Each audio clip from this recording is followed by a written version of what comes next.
Oke guys, saat ini saya akan berbicara tentang Chrysocolla chalcedon atau yang kita kenal sebagai bacan gitu ya. Nah, banyak orang yang mengatakan bahwa bacan kita itu tidak laku di luar negeri.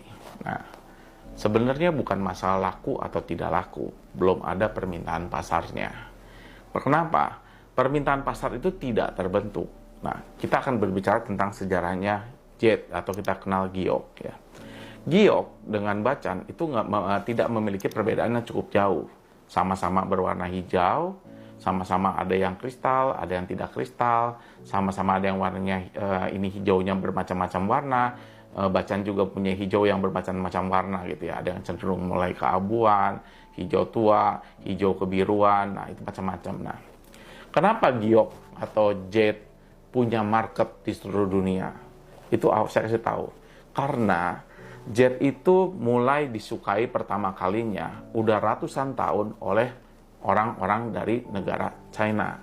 Kebayangkan, mereka menjadikan batu itu sebagai batu nasionalnya, di mana orang-orangnya sendiri dalam negerinya itu menghargai dan menggunakan giok sebagai jewelry sehari-harinya.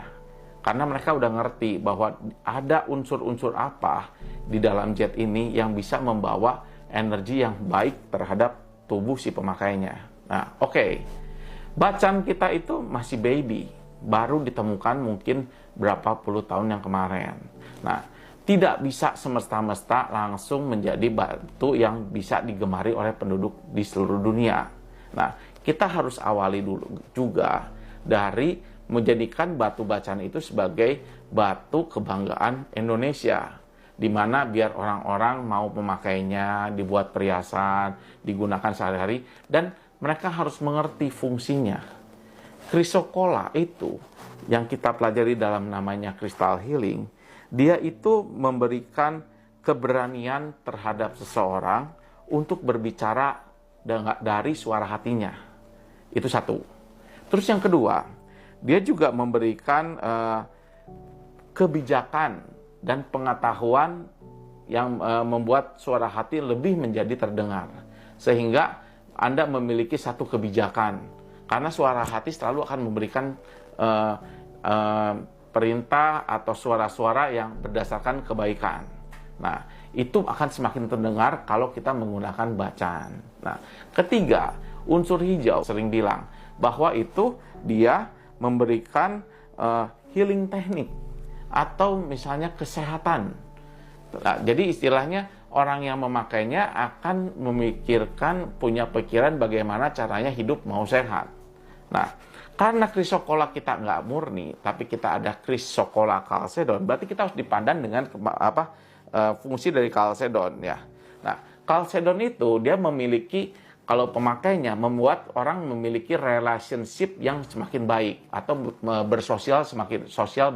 bersosialitas semakin mudah gitu ya. Nah, dan warna hijaunya juga dia memiliki kecantikan yang membuat mata itu tertuju terhadap batu tersebut.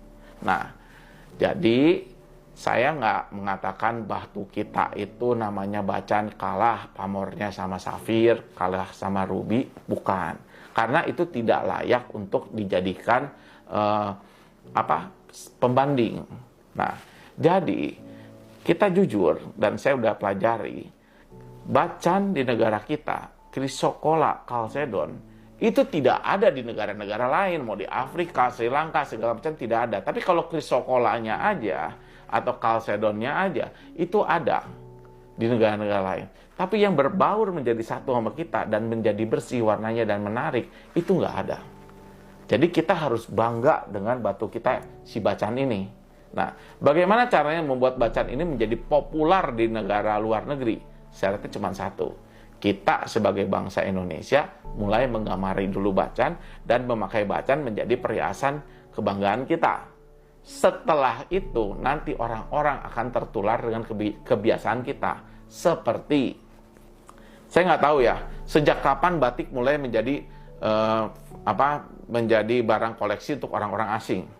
Ya, bahkan banyak saya lihat bule-bule mulai suka, orang Asia suka, segala macam suka dengan keindahan batik. Berapa umur batik ada di negara kita? udah ratusan tahun. Ya, sama seperti keris. Orang-orang Indonesia, orang-orang Jawa mengoleksi keris sebagai awalnya pusaka. Udah gitu menjadi salah satu benda seni.